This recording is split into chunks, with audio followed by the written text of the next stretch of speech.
اعجاز ملک صاحب ملک کے نامور مجسمہ ساز، مصور اور آرکیٹیکٹ ہیں۔ پوری دنیا میں ان کے کام کی پذیرائی مختلف سطحوں پر موجود ہے۔ انہوں نے کئی ڈائمینشنز میں اپنے تخلیقی مزاج کو منعکس کیا ہے۔ موزیک 4 جو ایک خاص نمبر اعجاز ملک کے شخصیت اور فن سے تعلق رکھتا ہے، اس میں مجھے بھی اعزاز ملا کہ میں نے بھی ان کی شخصیت اور ان کے فن پر ایک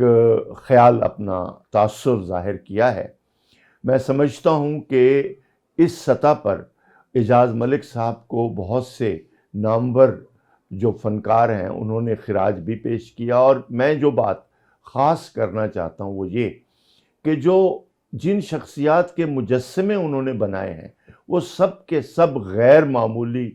نوعیت کے حامل اشخاص ہیں۔ صادقین ہوں، مبارک علی ہوں، سعادت حسن منٹو ہوں، یا دوسرے اور مصور ہوں یا فنکار ہوں، ان کی شخصیت کو مجسمے میں لانا ایک بہت مشکل عمل ہے، کیونکہ انہوں نے ان کے چہرے یا ان کی شخصیت میں ان کے آرٹ کو بھی تلاش کیا ہے، اور ان کے آرٹ کا بھی ایک تاثر اس میں دینے کی کوشش کی ہے۔ تو یہ ایک غیر معمولی کام ہوتا ہے۔ محض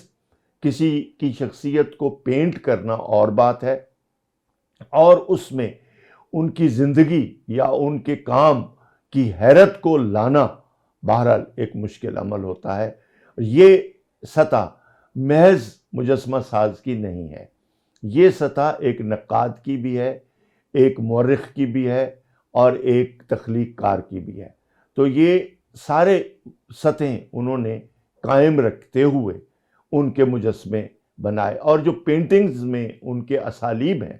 وہ بھی جدید تر ہیں، اور وہ بھی بہت ساری رجحانات اور تحریکوں کا پتہ دیتے ہیں۔ تو ان معنوں میں سمجھتا ہوں کہ اعجاز ملک صاحب کو اگر ہم اس وقت ٹریبیوٹ دے رہے ہیں یا ان کے فن کو ہم ایک طرح سے سنگ کر رہے ہیں، گا رہے ہیں،